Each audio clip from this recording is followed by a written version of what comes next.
Shalom bien-aimés, j'espère que vous allez bien. Écoute, l'été avance ici, on a été très occupés.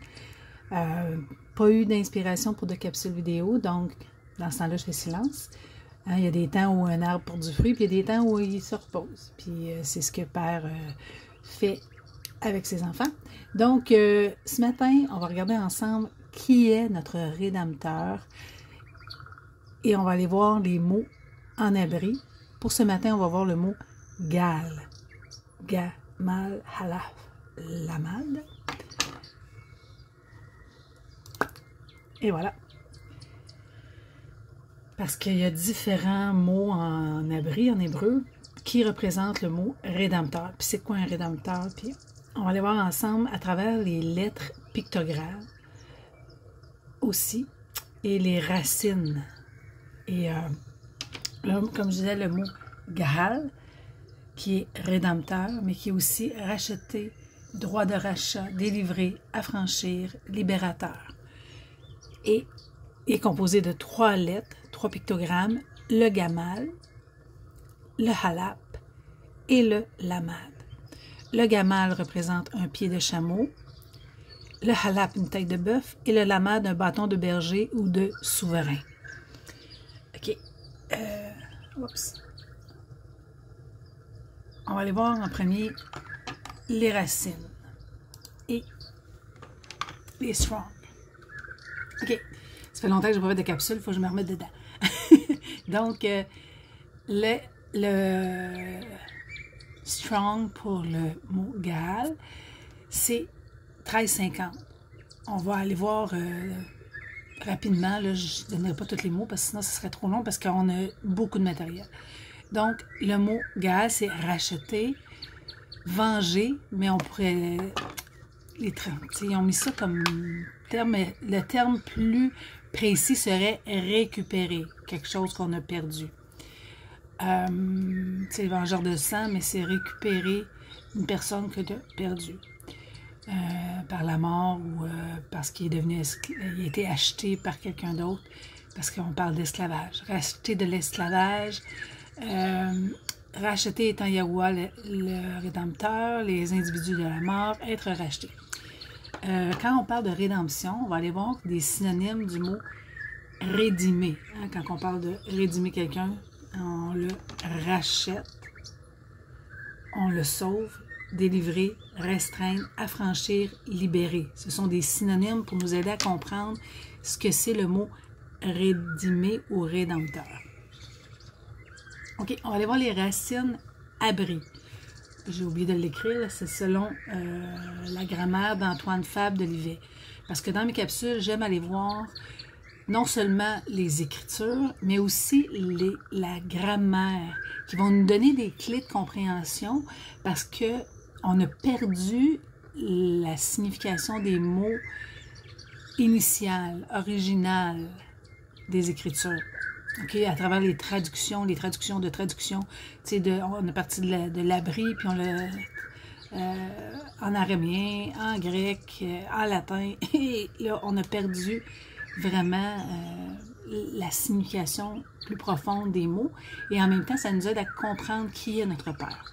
On va aller voir Gahal, ok, il y a une racine composée, Gamal, Alap, Lamad, qui est un abri moderne, ok, parce qu'on peut voir l'abri moderne qui est utilisé aujourd'hui, l'abri paléo, ok, qui était un peu plus récente mais plus ancienne, et pictogramme, c'est la première façon d'écrit qu'on retrouve sur la pierre dans les écrits anciens. Okay.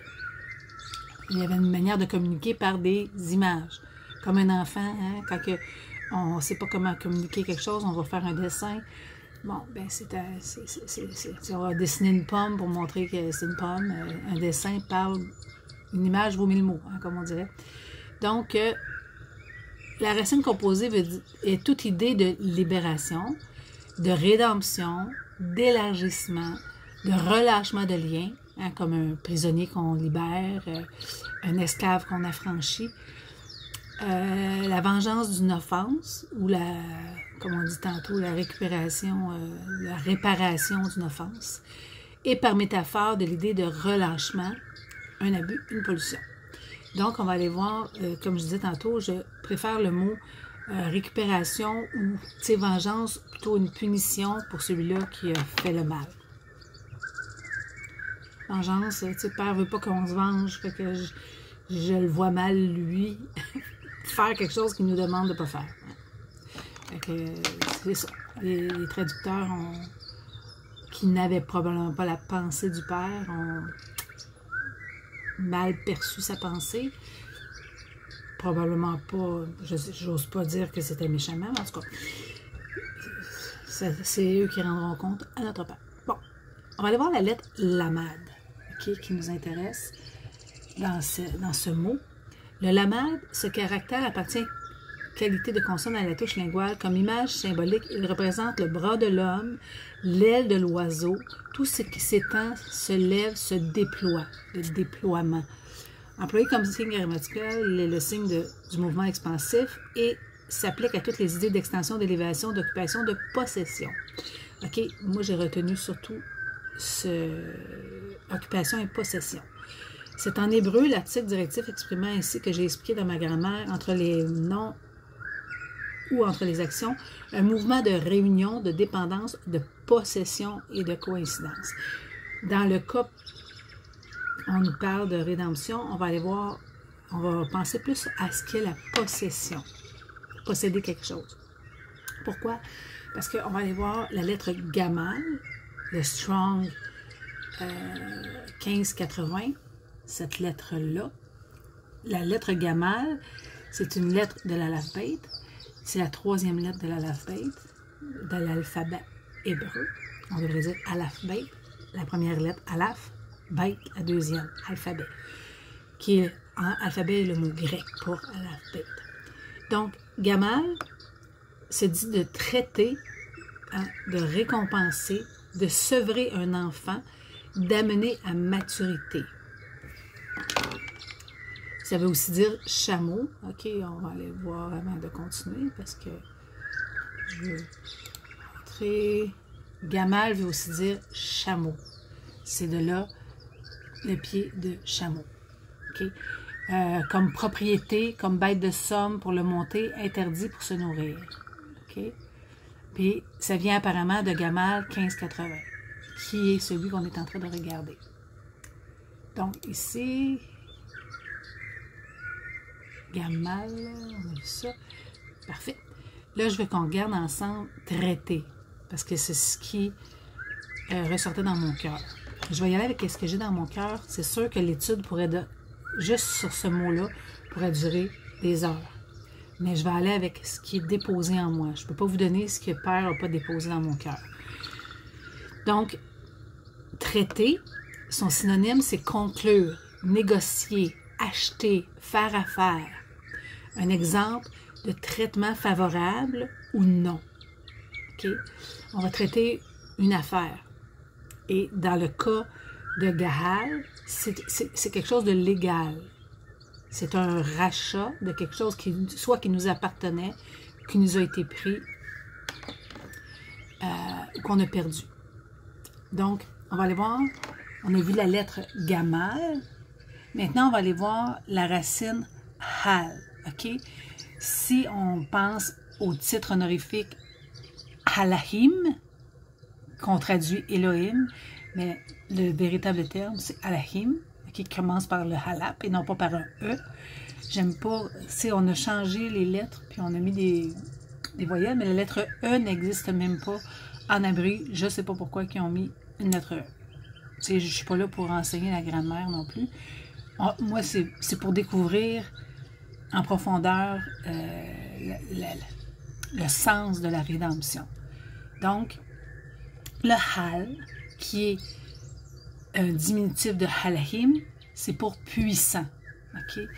Tout ce qui est titre hal, c'est le Strong 0410, c'est un diminutif quand il y en a qui disent que c'est Dieu.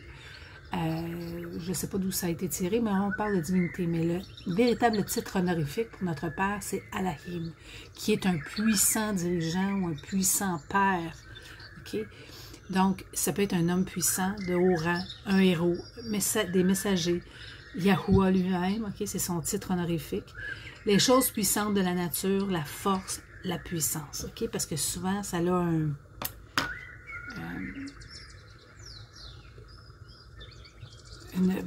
symbolique. Okay. Excusez-moi. Donc, c'est le raccourci de Ayal. Ayal, c'est un bélier, un homme fort, grand, vaillant, puissant. Okay.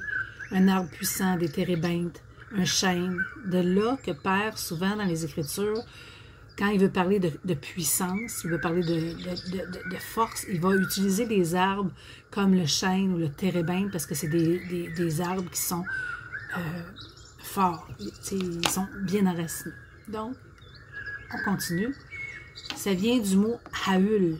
Et Haül, c'est le Strong 0193, c'est prééminence de noble homme riche. Et vous allez comprendre pourquoi dans le contexte. Donc, on pourrait lire, on pourrait lire, parce que l'abri se lit de droite à gauche. Okay, nous, tout est inversé aujourd'hui. Hein.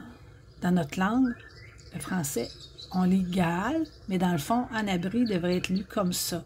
Gamal hala lamad. Gaal pourrait se lire le traitement favorable d'un homme ou d'un puissant possesseur ou propriétaire, okay? Ou d'un homme riche, quelqu'un qui possède des terres. Dans le temps, on disait un seigneur, hein? Il possédait des terres, il possédait du territoire. Et pourquoi j'ai mis traitement favorable? Parce que un homme puissant avait des esclaves, il pouvait le favoriser ou non. Et c'est vraiment une image de qui est notre Père. Donc, retenez un traitement favorable parce que le halap représente Yahuwah, souvent quand il est placé en début de mot, mais il représente aussi l'humanité, l'homme puissant, l'homme qui a de l'autorité, le chef de la famille, un maître. Okay?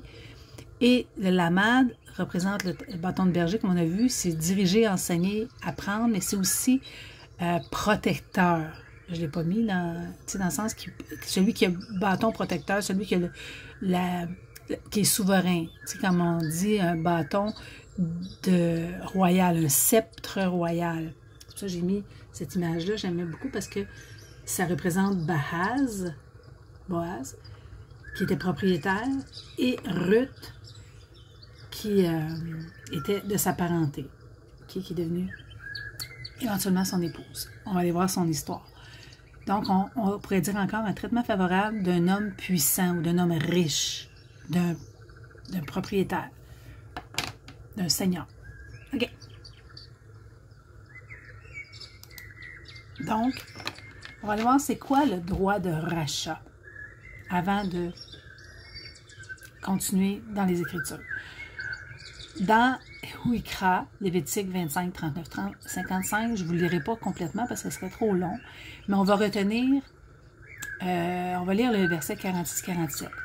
Vous les laisserez en héritage à vos enfants après vous comme une propriété, vous les garderez comme esclaves à perpétuité, mais à l'égard de vos frères, les enfants de Yasharal, aucun de vous ne dominera avec dureté sur son frère. Excuse-moi, je vais m'approcher. Si un étranger, si celui qui demeure chez toi devient riche et que ton frère devienne pauvre près de lui et se vende à l'étranger, qui demeure chez toi ou à quelqu'un de la famille de l'étranger, il y aura pour lui le droit de rachat après qu'il se sera vendu, un de ses frères pourra le racheter. OK? Parce que si un esclave était, un exemple, vendu, il devenait pauvre et devenait esclave, son frère pouvait le racheter ou son parent. Un oncle, une tante, un oncle, je veux dire, quelqu'un de la famille, ça devait être un parent qui pouvait le racheter. Et dans ou Ikra, Lévitique 25, 55, Yahuwah termine en disant « Je suis Yahuwah, votre Tout-Puissant » ou Alaïm.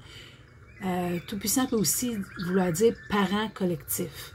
J'avais fait une recherche sur le mot Alahim, puis Allah, c'était lien parental.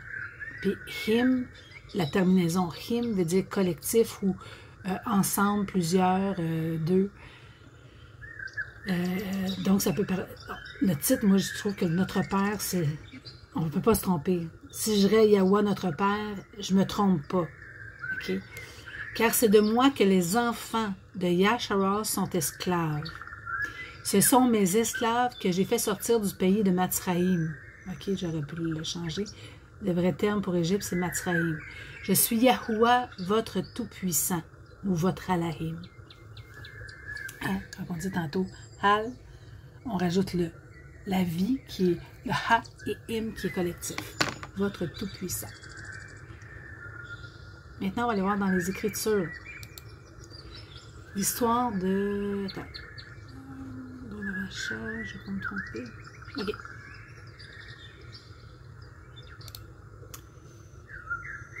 Je ne sais pas si vous avez déjà lu l'histoire de Ruth. OK? C'est un livre de 4 chapitres, je pense, 4-5 chapitres. Je vous exhorte à le lire pour comprendre la rédemption. OK, le rachat ou le droit de rachat.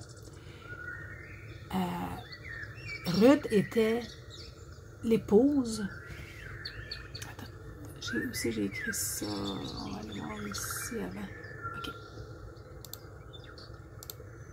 Ça, c'est moi. Comme je dis, il y a beaucoup de matériel. Donc, je veux juste vous donner des informations avant. OK.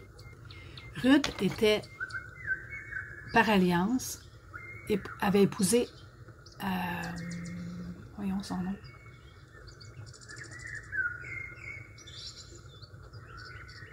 Ah, c'est ça.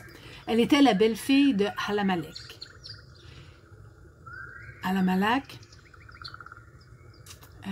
était décédé et Nahami, qui était son épouse, était sa belle-mère. Bon, excusez. Et même dans les noms,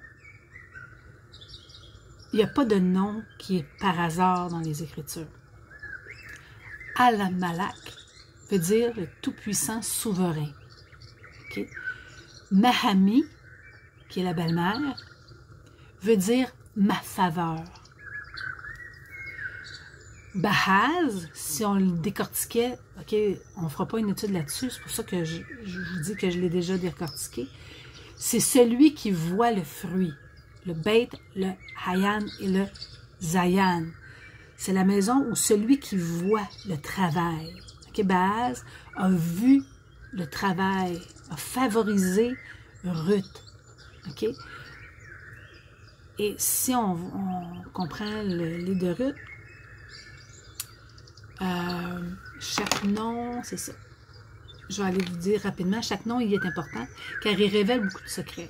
Arpa, qui était la sœur de Ruth, veut dire le cou raide, obstiné ou opiniâtre. Elle s'est pas attachée à Nahami, qui veut dire la faveur. C'est puissant comme message. Dans le sens que le cou raide ou celui qui est obstiné va faire son chemin, va prendre une autre route, tandis que Ruth s'est attachée à la faveur, s'est attachée à Nahami. Et parce qu'elle ne s'est pas attachée, parce qu'elle a pris son chemin, elle n'a pas été rachetée. Pourtant, c'était de la même famille. Elle a suivi les idoles, hein? Arpa a suivi les idoles de son peuple. Il ne s'est pas attaché par alliance à Nahami. Ça parle beaucoup. Donc, on va aller voir rapidement. Écoute, je vais vous lire les versets importants. Celui-là, il était hors... le livre de Ruth, c'était Tahalim, Psaume 119-154. Défends ma cause et rachète, gale-moi. Rends-moi la vie selon ta promesse. C'est une promesse pour nous. OK. On part dans le livre de Ruth. Naomi dit à sa belle-fille, qu'il soit béni de Yahuwah, qui se montre miséricordieux pour les vivants, comme il le fut pour ceux qui sont morts. Cet homme est notre parent, on parle de Bahaz, lui dit encore Naomi, il est de ceux qui ont sur nous droit de rachat. Okay. Bahaz avait droit de rachat sur Naomi et sur sa famille. On va aller voir dans Ruth 3, 9. OK, comme je vous dis, je n'ai pas le temps de vous lire l'histoire au complet, mais allez la lire. Il dit, qui es-tu? Elle répondit, je suis Ruth, ta servante. Étends ton aile sur ta servante, car tu as droit de rachat. Ici, quand on parle de lamad, ça représente aussi une aile. Tu sais, quand on dit prendre sous son aile. Donc, elle lui demande de la prendre sous son aile, sous sa protection. Étant ton aile, c'était un symbole de protection. Il est dans Ruth 3.12, il est bien vrai que j'ai droit de rachat, mais il en existe un autre plus proche que moi. Okay, il y avait un autre proche qui avait droit de rachat premier sur Ruth. Donc, légalement, Bahaz est allé voir celui qui avait droit de rachat pour lui demander « Est-ce que tu veux racheter Ruth? » Et on voit dans... Je l'ai-tu mis? En tout cas, dans l'histoire, vous irez voir, celui qui avait droit de rachat lui a dit non, je ne la veux pas, je n'ai pas les moyens de l'acheter. Probablement, je crois que c'est figuratif de l'homme qui ne peut pas racheter l'homme, là, tu sais. Donc, il est bien vrai que j'ai droit de rachat, mais il en existe un, passe ici la nuit, dans Ruth 3.13, s'il veut user envers toi du rachat, à la bonne heure, qu'il le fasse, mais s'il ne lui plaît pas d'en user envers toi, j'en userai. Moi, Yahuwah est vivant. Reste couché. Moi, Bahaz, je ne sais pas pourquoi j'ai mis Yahuwah là, je me suis trompée dans ma traduction. Reste couché jusqu'au matin. Bahaz monta à la porte dans Ruth 4.1 et s'y arrêta. Or, voici celui qui avait droit de rachat. Ah, je l'ai mis. Et dont Bahaz avait parlé, vint à passer. Bahaz lui dit, approche, reste-toi un tel. C'est spécial, il ne donne même pas de nom, là, tu sais, un tel.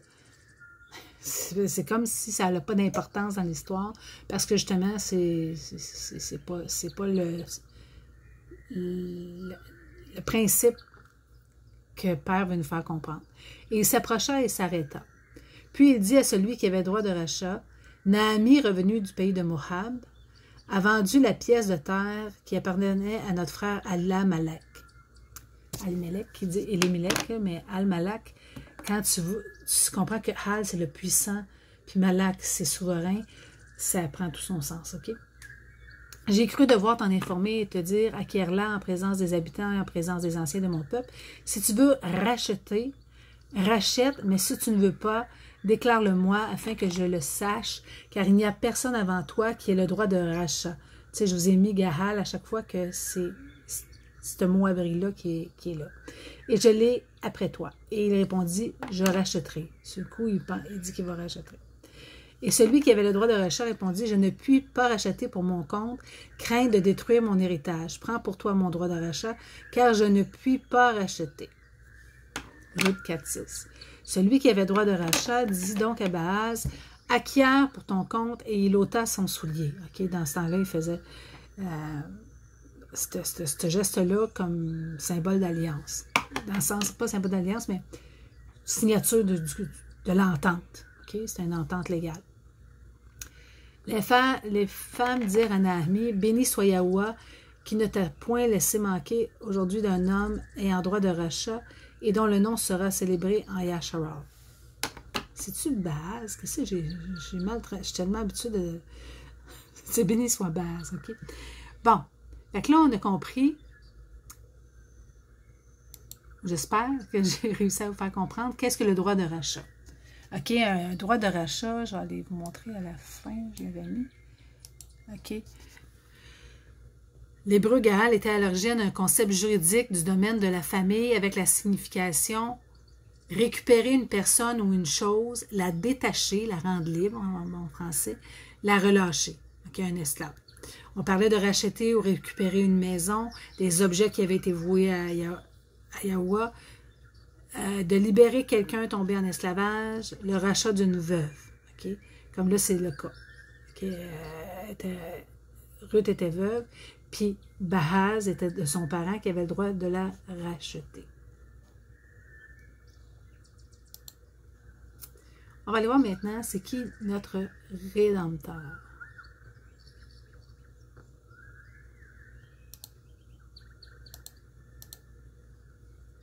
Okay. Selon les Écritures. OK, on a appris dans le système religieux que c'était JC, notre Rédempteur. Est-ce que c'est la vérité? C'est pas à moi de vous le dire. On va aller voir les Écritures. C'est la parole qu'on doit chercher, c'est pas notre propre raisonnement. Dans Shamout, Exode 15, 13, « Par ta miséricorde, tu as conduit, tu as délivré, Gahal, ce peuple. Par ta puissance, tu le diriges vers la demeure de ta sainteté, de ta mise à part. » On voit que le synonyme, on a dit tantôt de rédimer, c'est délivrer. Et tu as racheté ce peuple, tu l'as...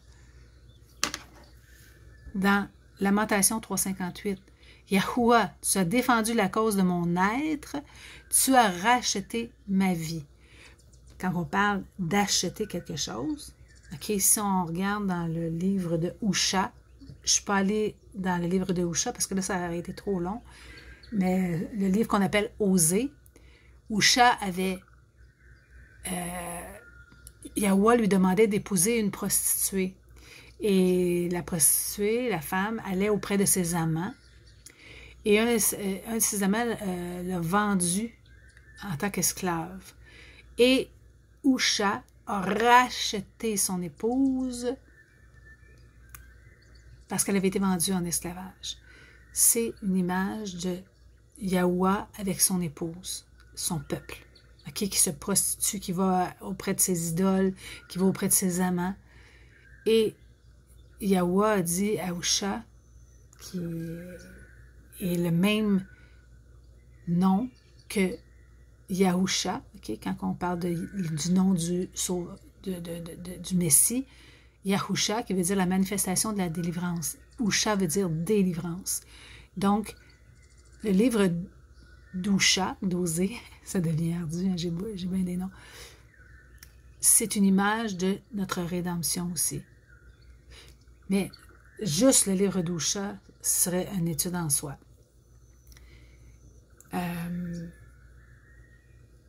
Donc, on va continuer à aller voir des Écritures pour nous dire c'est qui notre Rédempteur. Tahalim, Psaume 103, 4. C'est lui qui délivre ta vie de la fosse, qui te couronne de bonté et de miséricorde. Qui est le lui? C'est Yahuwah qui délivre. Tahalim 107, 2. Qu'ainsi disent les rachetés. De qui? De Yahuwah. Ceux qu'il a délivrés de la main de l'ennemi. Yashayahu, Ésaïe 41, 14. Ne crains rien, vermisseau de Yahoub. Faible reste de Yasharal. Okay, le faible reste, c'est ceux que Père a rachetés pour les derniers temps. Je viens à ton secours, dit Yahuwah, le mis à part de Yasharal, Israël, est ton Rédempteur. Les traductions ont rajouté « et ton Rédempteur ». Faux. Quand on va voir directement, je suis allée vérifier, il n'y a pas de « et ». C'est « Yahuwah est ton Rédempteur ». OK? C'est pas « et son Rédempteur ». Yashayahu, Ésaïe 43, 1. Ainsi parle maintenant Yahuwah qui t'a créé, ô Jacob, celui qui t'a formé, ô Yasharal. Ne crains point car je te rachète. Je t'appelle par ton nom, tu es à moi. Yashayahu, Ésaïe 43, 14. Ainsi parle Yahuwah, votre Rédempteur. Qui est notre Rédempteur? Yahuwah, le mis à part de Yasharal. Mis à part, c'est, ils ont mal traduit, ils ont dit saint. Et ça, c'est encore un titre paganisé. Yashayahu, Ésaïe 43, 14. Ainsi parle Yahuwah, votre Rédempteur, le mis à part de Yasharal, qui est notre Rédempteur. Là, j'ai pris la version ISR 98, traduction Gaga, la plus près de l'abri. Okay, quand j'ai regardé les différentes traductions, la ISR 98, c'est celle qui ont, c'est l'Institut de recherche ISR, Institute of Scripture Research, l'Institut des Écritures, des recherches des Écritures, en tout cas. Mais c'est triste, elle est seulement en anglais, mais dans cette traduction-là, on voit le tétragramme du Père et on voit le nom du Fils, en abri paléo. Non, en abri moderne. OK. On va aller voir un autre verset. Yashayahu, Ésaïe 44, 6. Yashayahu qui veut dire Yahou nous délivre. L'être qui délivre. Yahou, l'être qui, Yasha délivre. Ainsi parle Yahuwah, souverain de Yasharal et rédempteur. Souverain de Yasharal et rédempteur. Yahuwah Tsabaout, des armées. Je suis le premier, je suis le dernier.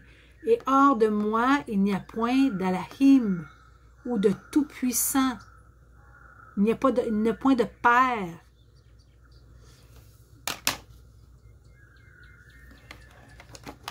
Yashayahu, Ésaïe 44, 24. Ainsi parle Yahuwah, ton Rédempteur, celui qui t'a formé de ta naissance. Moi, Yahuwah, j'ai fait toutes choses. Seul, j'ai déployé les cieux. Seul, j'ai étendu la terre. Et je suis intense, hein? C'est correct. Ça n'en prend des intenses. Yashayahu, Ésaïe 47, 4. Notre Rédempteur, c'est celui qui s'appelle Yahuwah Tsabaout, le mis à part de Yasharal. Qui est Yasharal? Son épouse.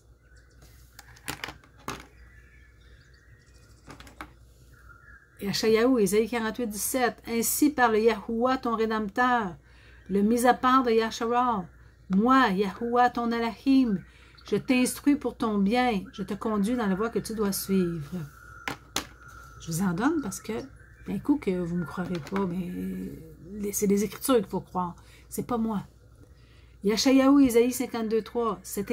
Car ainsi parle Yahuwah, c'est gratuitement que vous avez été vendus au péché ou à l'homme, et ce n'est pas à prix d'argent que vous serez rachetés. Yashayahu, Ésaïe 54, 5. Car ton Créateur est ton époux. Car ton Créateur est ton époux. Je le répète. Je fais comme Paul.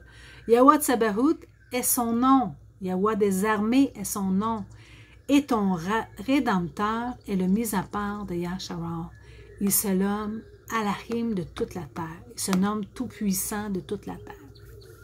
Ou le Père, notre Père commun.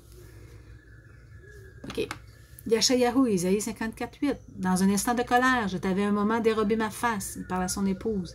Mais avec un amour éternel, j'aurai compassion de toi, dit ton Rédempteur. Il parle à son épouse. C'est qui est venu racheter? Son épouse. Qui est son épouse? C'est pas l'Église. Son épouse, c'est Yasharal. Les justes. Ceux qui ont été rendus justes par Yahusha. Yashayahu, Ésaïe 76. Tu suceras le lait des nations, tu suceras la mamelle des rois, et tu sauras que je suis Yahuwah, ton libérateur ou sauveur, ton rédempteur, le puissant de Yahoub, de Jacob. Yashayahu nous parle vraiment de qui est le rédempteur, qui est notre libérateur, Yasha. Tu es cependant notre Père, car Abraham ne nous connaît pas et Yasharal ignore qui nous sommes. C'est toi, Yahuwah, qui es notre Père, hein, notre Tout-Puissant, qui dès l'éternité t'appellera notre Rédempteur. Qui est notre Rédempteur? On va aller voir dans un autre livre. Yahamyahu, qui est le véritable nom pour Jérémie. Mais leur vengeur ou leur rétributeur, okay, est puissant. lui dont Yahuwah Tsabaoth des armées est le nom. Il défendra leur cause afin de donner le repos au pays et de faire trembler les habitants de Babylone. OK, on va aller... Je voulais juste faire une parenthèse. La lettre Gamal, pourquoi le pied de chameau? OK, le chameau est haut, est élevé. La lettre Gamal parle de tout ce qui est élevé. OK, de grand, de riche. Celui qui peut rémunérer ou traiter favorablement. Celui qui peut sevrer dans le sens qu'il va nourrir. Okay. Le chameau, c'est pour ça qu'il est haut. Il est aussi, soit il est utile, dans le sens qu'il va être utilisé, mais il est aussi orgueilleux.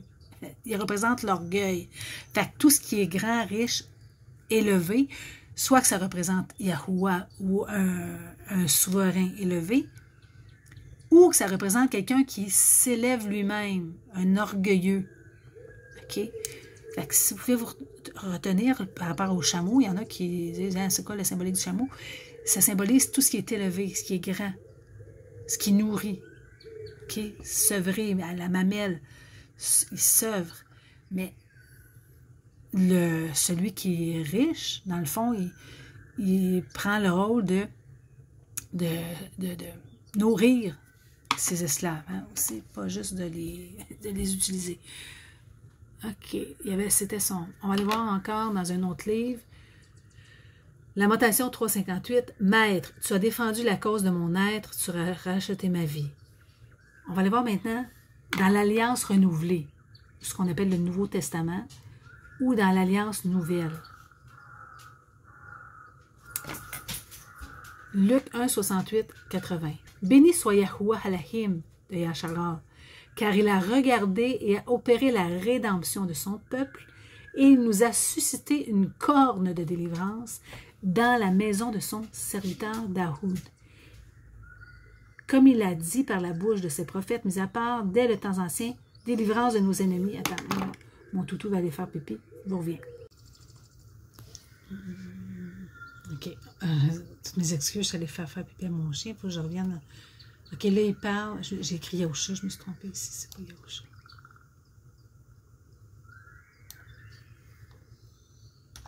Ah, je peux pas changer.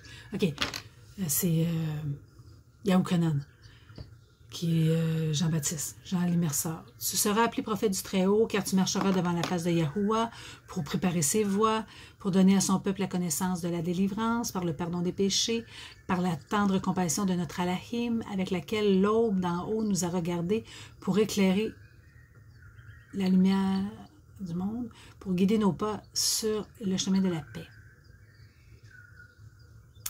OK, parce que avant qu'un souverain vienne, il y avait toujours quelqu'un qui le précédait pour annoncer sa venue.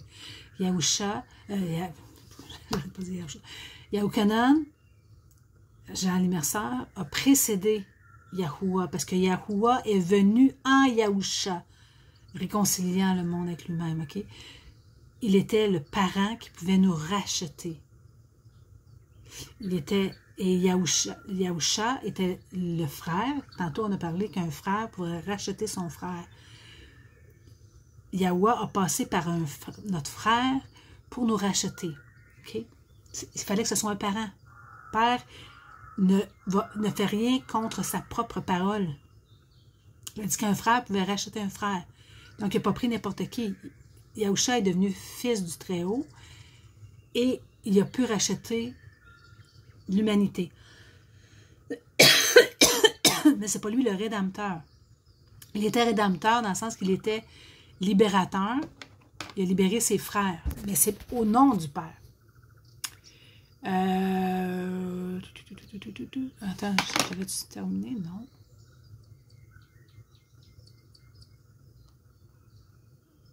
Excusez, j'ai tellement mis d'écriture, il y a tellement d'écriture qui en parle. Yahuwah, mon rocher, mon libérateur. Il me semble que j'avais d'autres. Donc, le Fils, c'est la rançon pour le rachat. Le paiement de la rançon. Je m'excuse, je les ai mis plus bas, je ne savais pas trop ce qui était. OK, donc on va aller voir dans Mattityahu, Matthieu 20, 28. Car ainsi que le Fils de l'homme est venu, le Fils d'Adam, ça devrait être ça la traduction et non pas de l'homme. fils de l'humanité, non pour être servi, mais pour servir et donner sa vie comme la rançon de plusieurs. Azoun, Apocalypse 5.9. Et il chantait un cantique nouveau en disant, « Tu es digne de prendre le livre et d'en ouvrir les sceaux, car tu as été immolé et tu as racheté pour Yahuwah, par ton sang. » Il est notre frère, il est humain, car il a racheté pour Yahuwah, par ton sang, des hommes de toute tribu, de toute langue, de tout peuple et de toute nation. Éphésiens 1, 3, 7. Béni soit l'Alahim de nos pères et père de notre maître Mashiach, qui veut dire oint ou Messie, qui nous a bénis de toute bénédiction spirituelle dans les cieux en Mashiach. De même qu'il nous a choisis en lui avant la fondation du monde, afin que nous soyons mis à part et lui irréprochables devant lui dans l'amour, nous ayant préalablement ordonné à être des fils adoptifs par l'intermédiaire de Yahushua Mashiach pour lui-même. C'est une traduction qui est plus près de la vérité. Ordonné à être des fils adoptifs, parce que tu pouvais prendre un esclave et en faire un fils adoptif. Et le fils adoptif avait les mêmes droits que le fils de sang. Selon le bon plaisir de son désir, à la louange de l'estime, nous avons la rédemption, comment? Par son sang, le pardon des offenses selon la richesse de sa faveur. La faveur de qui? De Yahuwah. OK. On va aller voir Romains 6, 14, 22. Car le péché n'aura point de pouvoir sur vous, puisque vous êtes non sous la Torah, mais sous la grâce. Mais grâce soit rendue à Yahuwah de ce que, après avoir été esclave du péché, qu'on était vendu au péché, comme disait Paul, on était racheté et affranchi. Donc, vous avez obéi de cœur à la règle de doctrine à laquelle vous avez été instruits, ayant été affranchi du péché. Vous êtes devenus esclaves de la justice, donc esclaves de Yahuwah. Mais maintenant, étant affranchi du péché et devenu esclave de Yahuwah, vous avez pour fruit la sainteté et pour fin la vie éternelle. Alléluia. Donc, Gaal, c'est le traitement favorable du Tout-Puissant, de celui à qui j'appartiens. Yahuwah le dit, vous m'appartenez en propre, vous êtes à moi. On l'a lu tantôt. Et on va aller voir, donc c'est figuratif d'un propriétaire ou d'un possesseur de richesse, d'un riche, avait droit de rachat sur une parente, un parent, une maison, un terrain. Mais ça parle, c'est une image de qui est Yahuwah. Et de l'époux qui rachète son épouse qui a été vendue en esclavage au péché. On va aller voir dans le dictionnaire Sander-Tranel de 1859, Gahal, racheter un bien de famille, un objet consacré, un esclave, fréquemment utilisé pour délivrer, affranchir. Droit de rachat, Yahuwah a délivré son serviteur, il est délivré de la main de l'ennemi. Ça veut dire aussi un parent, celui qui a le droit de rachat, le vengeur, comme on disait tantôt. C'est plus de récupérer. Le parent le plus proche de celui qui a été tué. Quand quelqu'un était tué, il y avait quelqu'un qui pouvait récupérer. Le mot serait plus avoir une compensation, okay, pour la personne qui avait été tuée. Ça veut aussi dire mon libérateur ou celui qui défend ma cause, épouser la veuve d'un parent, souiller, profaner, ça c'est une autre symbolique de Gaal. Mais on va aller voir un autre mot de la même famille qui est le mot Gala. Ok, tu rajoutes, ça aurait dû être une majuscule. Gala, Gamal, Alaf, Lamad, Ha, la lettre de l'être. C'est rachat, droit de rachat, prix de rachat. C'est à toi exercer le droit de rachat. C'est aussi parenté. Gala, Gahala, veut aussi dire parenté, délivrance, affranchissement. OK, donc, le Gahal, c'est le parent rédempteur. C'est celui qui a le droit de rachat sur ta vie. J'espère que que j'ai été claire dans... J'espère que j'ai tout partagé ce que j'avais mis. Je vais aller revoir à ma droite. Ça, je vous ai partagé ça. Oui, Gamal. Gamal. Droit de rachat. Ruth.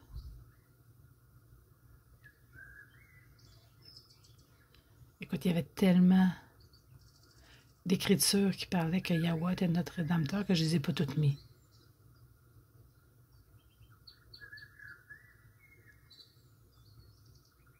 Ah oui, c'est ça. Je pense que je l'ai partagé. Si ton frère devient pauvre, il vend une portion de oui, celui qui a le droit de rachat, son plus proche parent viendra, rachètera ce qui a été vendu, ce qu'a vendu son frère. Ayoub, je ne l'ai pas partagé. Mais je sais que mon Rédempteur est vivant, qui se lèvera le dernier sur la terre. Tahalim, psaume 19, 14, reçois favorablement les paroles de ma bouche, les sentiments de mon cœur. Yahweh, mon rocher et mon libérateur.